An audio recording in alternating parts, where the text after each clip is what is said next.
lieu de la pesée, c'est un hôtel que tu connais bien, ça? Ouais, le Gold Beach Hotel, Tu peux nous le situer? On est où? On est à Flic-en-Flac? Afrique en flac, ouais. La zone touristique de Maurice, ça. Hautement touristique.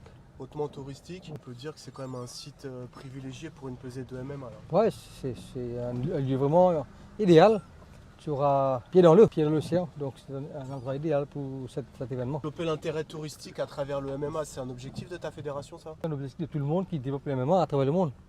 Donc, comme tu sais déjà que le MMA apporte beaucoup de développement économique, financier, social. Donc, c'est un des piliers importants pour le développement de ce sport. Donc, Maurice, je crois que c'est l'endroit idéal pour les touristes, aussi bien que passer de bons moments et puis développer son sport. Ok, bon, on va voir ça. Tout à fait.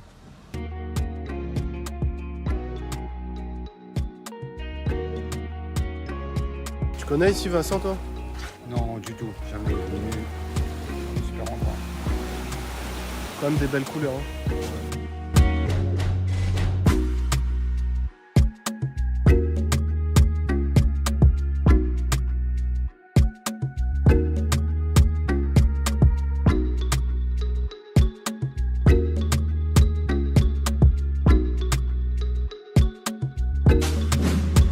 Rose Magic.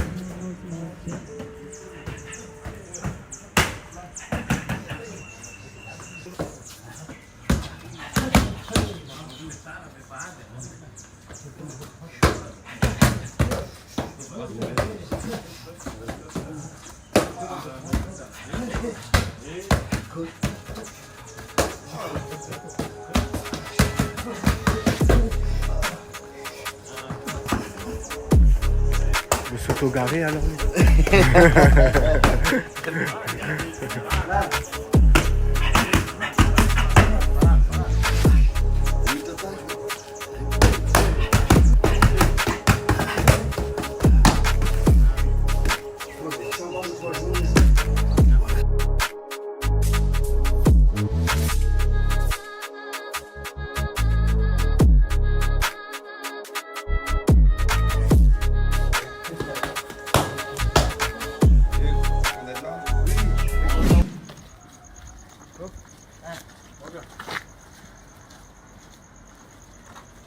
Begin with the veins. So, come out the names. I would like the fighters to come stand over here and come for a face-off over here. Okay, let's begin. On est chez toi, là, Asdine? On est dans quel quartier, là? Et va quoi la cabine? Et Mara qui est en train de discuter avec ton papa? Oui, c'est ma reine. Et c'est ma maman. Je suis très content. Vous êtes venu chez moi la première fois. Moi, c'est gentil de nous accueillir, en tout cas. Ratul, tu nous accompagnes? Tu nous montres le chemin? C'est bien fini des traditions de dîner. Le dîner? Quand vous êtes... Nous, on repart lundi matin. Non, bon, vous avez bien filmé qu'il me couille. Viens voir un petit peu. Monsieur veut te montrer. Hein? Ça c'est pomme de terre. D'accord. Hein? Pomme de terre écrasée. Pomme de terre écrasée, il y a le piment. Piment avec. Monté, oui. Oui. Le riz. Oui. Ça c'est les riz. C'est la base de la nourriture à l'île Maurice aussi. Bouillon de bread. Mon bread de Cresson. Bread cresson. Bread Cresson. Voilà. Ils sont bons, hein. Ouais. Avec un peu les oignons dedans. Exactement. Et ça a un peu de poulet. Poulet de fruits. Poulet sauté. Oui. Aux fruits. Frites. Ouais. Machallah. À notre occasion, je me prends. Ah ben c'est super. En tout cas, merci pour l'accueil. Prends une date. Ça va comment?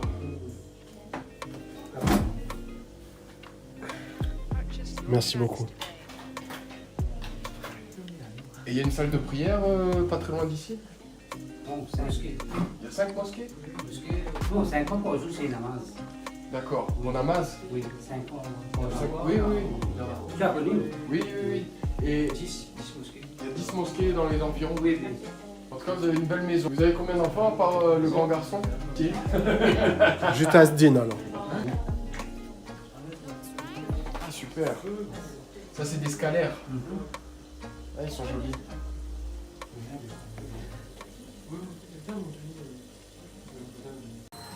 C'est pour ça qu'ils sont forts les Malgaches, ils regardent de la boxe toute la journée. Maître Vaza, ça va? Ouais, ça va. Bon là on est le jour de la compétition. Vous sortez de faire un échauffement. Ils sont prêts les combattants ou pas? Ouais, ils sont prêts. Bon, tu vas nous dire un petit peu, on va prendre un petit peu de temps pour discuter ensemble.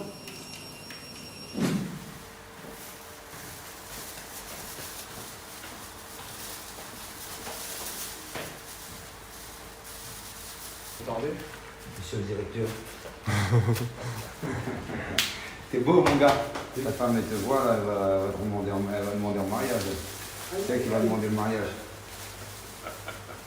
Toi, il m'a trouvé les trucs. Super.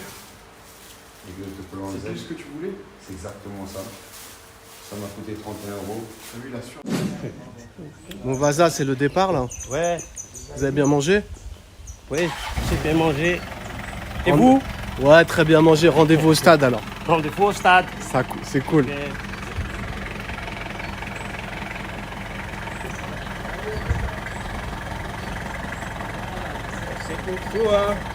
Surtout à notre ami qui est dans la communication, Ah, on essaye, hein. bon combat, tout le monde. Ouais, toi aussi, ouais. Merci aux À tout à l'heure. organisateurs. À tout à l'heure. Allez, À tout à l'heure, Luc.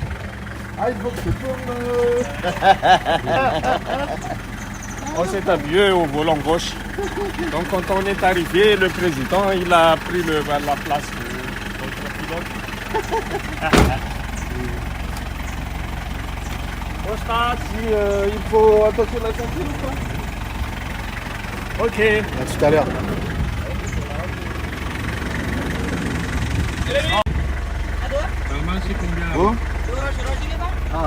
Qui c'est qui conduit mieux, Luc? Les Mauriciens ou les Malgaches alors? Les Malgaches, Les Malgaches conduisent mieux, hein. oui. Parce que les Mauriciens, à chaque fois, avec son téléphone, Ils font peur en voiture un peu. oui. Déjà, la conduite à droite, c'est compliqué. Allez, à tout de suite. À tout à l'heure. Allez, à tout à l'heure. Yes.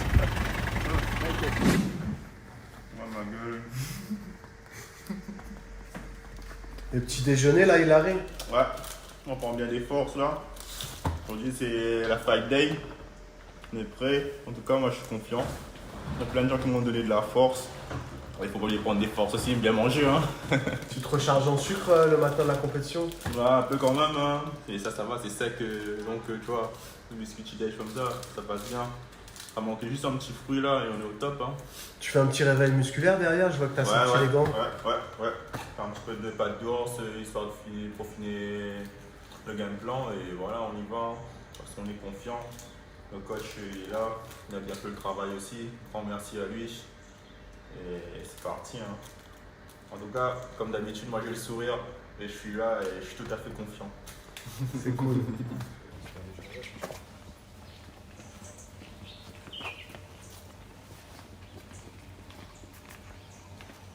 Même principe, on prend un temps privilégié avec Imara Saïd Mohamed sur ce week-end à Maurice. Donc Imara, on ne le présente plus trop, vous l'avez vu aussi derrière la caméra sur UFC TV. Mais ce que vous ne savez pas, c'est qu'il est aussi un acteur sur la zone océan Indien à travers la fédération comorienne. Donc Imara, tu peux nous donner la raison de ta présence sur Maurice, sur la connotation administrative et ton objectif avec les Comores, s'il te plaît. Sur ce volet-là, en fait, je suis présent sur l'événement à Maurice en tant que secrétaire général de la Fédération comorienne de MMA. Au niveau du développement sur le bassin océan Indien, le but c'est de pouvoir inclure au maximum les Comores dans cette dynamique, pouvoir construire de façon efficace avec différentes îles que compose le bassin, que ce soit la Réunion, que ce soit Maurice, Madagascar, pourquoi pas les Seychelles et les autres îles. Tu peux nous présenter les différentes étapes qui ont mené à la constitution de cette fédération, s'il te plaît? Alors, sur cette constitution, je me suis appuyé beaucoup sur l'aide d'un collaborateur qui est sur le comité olympique, LMI, qui, lui, a identifié pas mal d'acteurs qui étaient prêts à construire autour de cette dynamique-là. Les acteurs se sont identifiés, il y a eu différents échanges, chacun avec sa coloration, avec sa sensibilité. Essaye d'apporter sa pierre à l'édifice pour essayer de pousser au maximum les pratiquants de la diaspora présents sur le territoire comorien, mais aussi sur la Réunion, aussi sur la France, sur la métropole, et pour pouvoir créer une dynamique pour rendre un maximum la pratique la plus forte possible pour les Comores. Donc là, ce week-end, c'est une représentation administrative. Quand est-ce qu'il y aura vraiment une représentation sportive avec des combattants comoriens? Alors là, on est sur la fin de l'appareillage administratif, ce qui nous permettra après de mettre en place toute une coordination autour des différents pratiquants. De là, on pourra démarrer sur les détections, sur les mises en commun, sur les échanges, pour pouvoir proposer à moyenne échéance des combattants. Donc moi j'espère fin 2023, début 2024 pouvoir mettre en place des combattants comoriens sur les différentes compétitions. Alors quand tu parles de compétition, tu parles de quoi? Des échéances internationales IMAF? Des échéances internationales IMAF qui se font sur l'océan Indien notamment et arriver à structurer aussi sur l'île pour pouvoir faire des échanges et le développement du MMA ne se situe pas seulement dans la pratique des compétiteurs, mais c'est aussi dans la formation des officiels, c'est aussi dans la formation des coachs, c'est aussi dans l'enseignement. Et c'est l'idée d'avoir une ligne directrice qui soit commune à tous ces différents acteurs qui va être importante. Au niveau des Comores, et en prenant en compte les spécificités et l'histoire du développement des arts martiaux que tu connais très très bien, quelle est ta vision, toi, du développement du MMA? Alors, je pense que c'est un développement qui pourrait être très fort parce que la vision géopolitique comorienne n'est pas seulement une vision occidentale. C'est-à-dire qu'il y a des influences qui se font avec beaucoup d'autres pays. C'est un pays musulman, ce qui fait qu'il y a des attaches aussi avec pas mal d'autres pays. Et peut-être que ces différents apports pourront amener une dynamique qui sera plus forte et qui pourra justement aider à la dynamique globale de la zone océan Indien si les Comores peuvent travailler en coopération avec le Bahreïn par exemple ou d'autres endroits comme ça. Ça nous permettra d'avoir justement une pratique et un appui qui soit considérable. Et à ton niveau, quelles sont les attentes du mouvement olympique comorien dans la conduite justement d'un nouveau développement fédéral autour de cette activité MMA qui est quand même en vue? C'est-à-dire qu'on voit aujourd'hui que même sur les Comoriens qui sont en métropole ou à La Réunion ou même sur le territoire comorien, il y a une attente, il y a aussi d'autres acteurs qui se positionnent. Le mouvement olympique comorien, parce que tu as aussi une fonction finalement d'arbitrage administratif. C'est ça. Alors en fait, ça nous donne une garantie. Ça nous donne une garantie, une reconnaissance. Et le mouvement olympique va permettre d'aider le développement fédéral à se faire dans la bonne direction, dans un rail qui sera conforme aux attentes politiques du gouvernement, aux attentes olympiques internationales. Et donc d'avoir un sport qui soit un sport qui se développe à travers la santé, à travers le développement de la jeunesse, à travers les différents volets que peuvent prôner l'olympisme.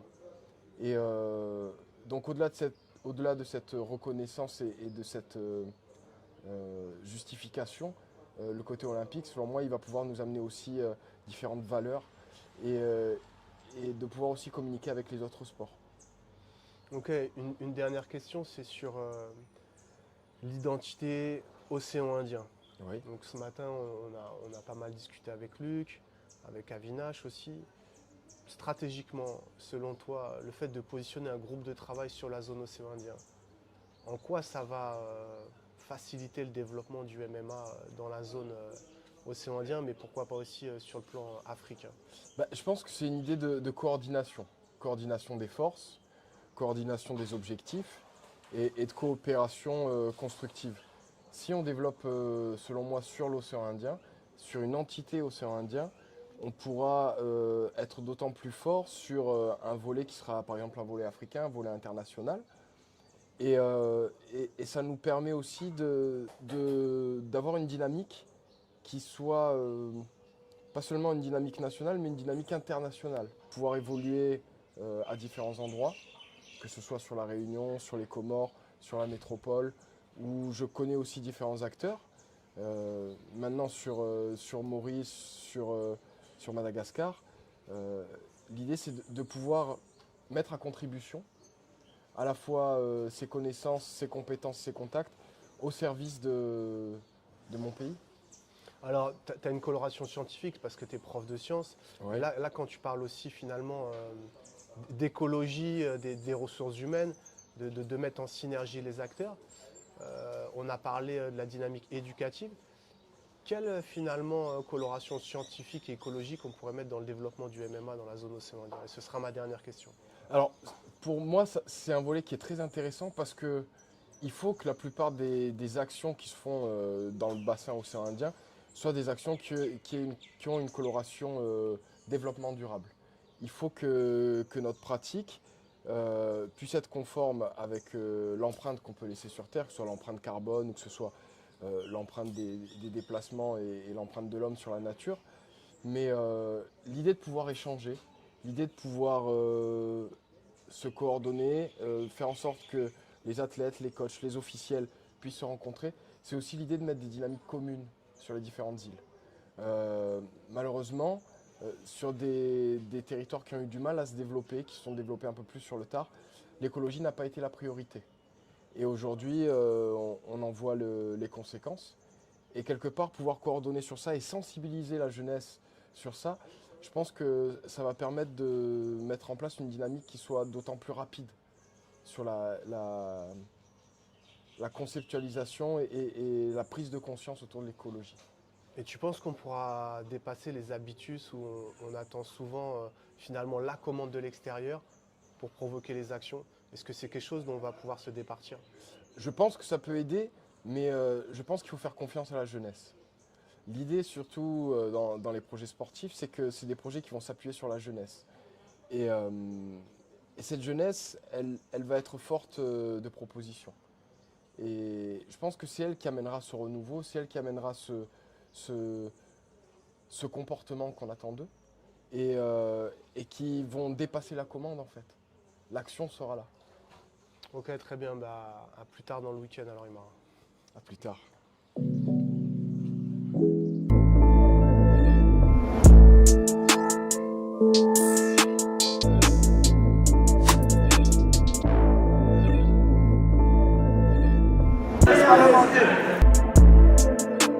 Qui me donne la force et je tiens à remercier aussi les sponsors, les gens et voilà et finir à la finition quoi. C'était vraiment